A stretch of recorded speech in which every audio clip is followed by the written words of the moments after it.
reading of the book Building Your Warehouse of Wealth, written by Nelson Nash. And today we're going to see part one of chapter fourth, that the title is Task Qualified Retirement Plans. So this is a very interesting chapter. And here it starts. How you think is everything. Most people let their government do the thinking for them. Why?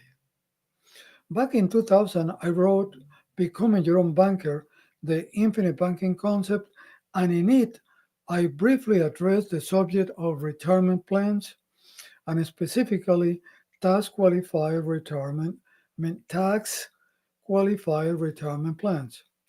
Since that time, it has become more apparent to me that this idea needs to be addressed more fully. Americans have become increasingly dependent on an idea that is defective and won't work.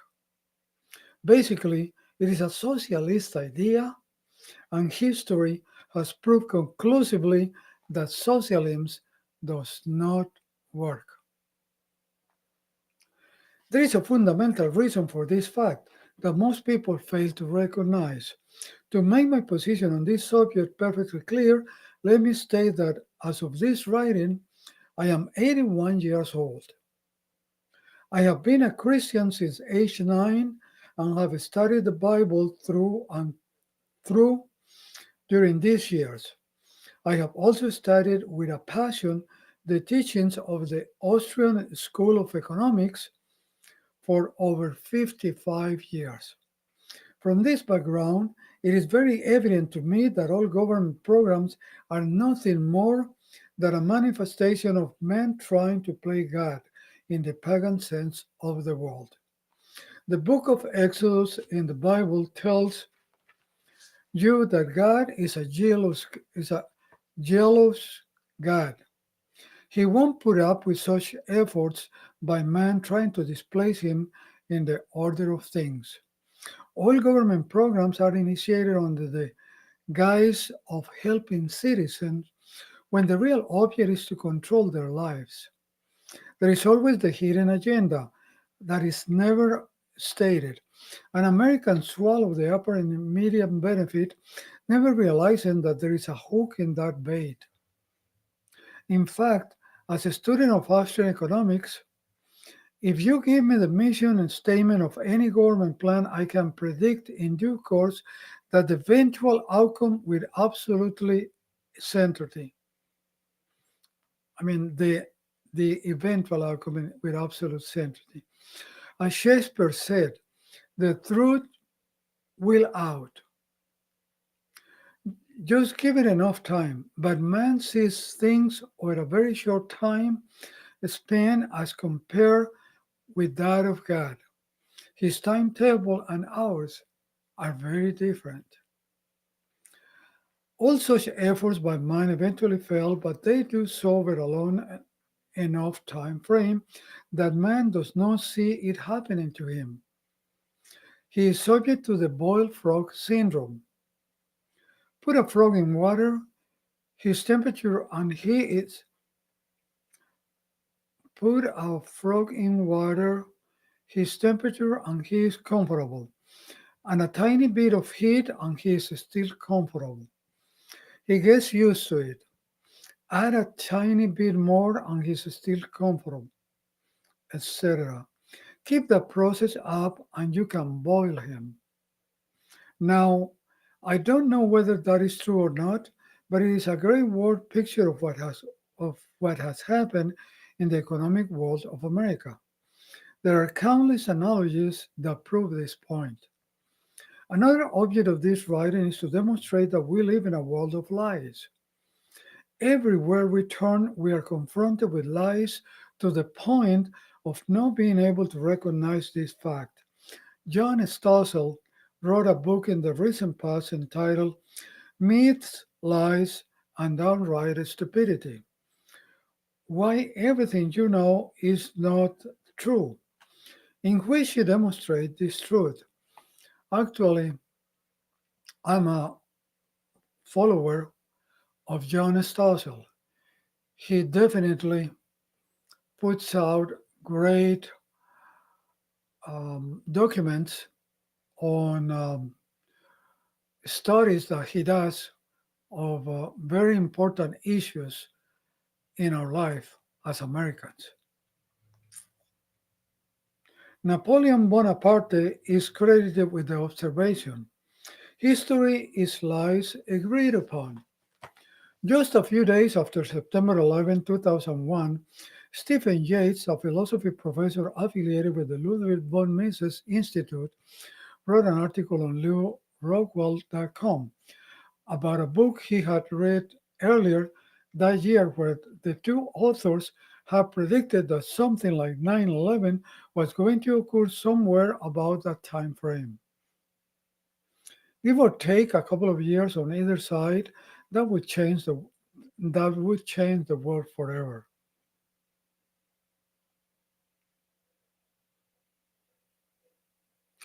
Has the world changed in that time? Unless you are a boiled frog, just look at what is happening all around you. Try taking a trip in an airplane. The world has changed significantly. All kind of all kinds of nonsense is going on under the supposed mission of protecting us. The authors pointed out, go back 70 more or less years and you have the Great Depression. The world changed and has never been the same. Go back another 70 more or less years and you have the War of Northern Aggression, known to some as the Civil War. That was no civil war. A civil war is when two or more factions fight for control of a country. Jeff Davis et al. In the South had no designs on taking over Washington, D.C. and running this country, no more than George Washington et al. Had in taking over London, England, some 70 plus years earlier. To the contrary, in both cases, they wanted to get away from the oppression of outrageous taxation. But there is the ever present hidden agenda that can be exposed only by historians who look deeply enough in the archives to ferret out the truth. More evidence of the fact that we live in a world of lies. At the time the United States lived under a tax system of tariffs on manufactured goods, the South was an agricultural economy and the North was based on manufacturing. As a result, 80% of the taxes were being paid by the South. Would you guess where the money was being spent? In the North, of course. If you live in the South and were the least bit conscious of what was really going on, you would probably be a bit ticked off at this situation. The taxes were being spent on corporate welfare, railroads, canals, internal improvements. The platform on which Lincoln ran for election was a high tariff, internal improvements, and a central bank. Henry Clay was Lincoln's idol and he labeled it the American system. It was a mercantilist economic plan based on the American school. Ideas of Alexander Hamilton, expanded upon later by Friedrich List, consisting of a high tariff to support internal improvements such as a road building and a national bank to encourage productive enterprise and form a national currency. This program was intended to allow the United States to grow and prosper by providing a defense against the dumping of cheap foreign products, mainly at the time from the British Empire. That so called civil war was not about slavery, it was about taxation. Read Tom DeLorenzo's book, The Real Lincoln. Read his follow up book, Lincoln Unmasked. Read Charles Adams' book, When in the Course of Human Events. Read Force into Glory by LeRon Bennett Jr. Read Lincoln Uber Alice. Dictatorship Comes to America by John Avery Emison. Finally, read Emancipating Slaves Enslaving Free Men, A History of the American Civil War by Jeffrey Rogers Hummel. When you have finished these books, you will begin to see more clearly the hidden agenda that is ever present in any government activity. Go back another 70 plus years and you have the so called Revolutionary War. A better classification would be the War of Secession.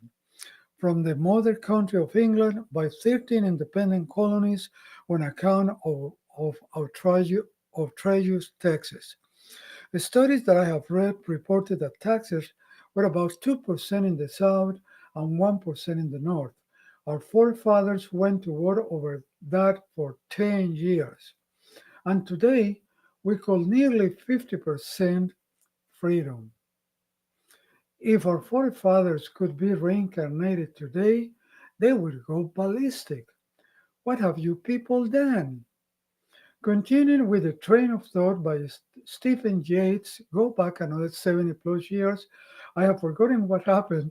Then go back another 70 years. I forgot that one too. But the pattern is there. You can count on it every 70 years or so, something significant happens that changes the world in which we live. So I emailed Stephen immediately and brought to his attention that the Soviet Union came apart after 70 years.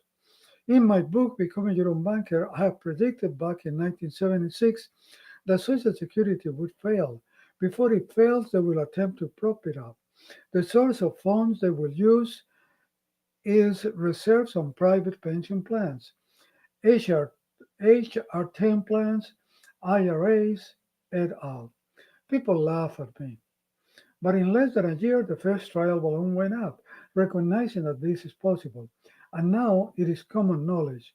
In early October 2008, the incoming administration had personal discussing confiscation of all such plans and combining them into a guaranteed retirement account or, or some name like that, and to be administered by Social Security.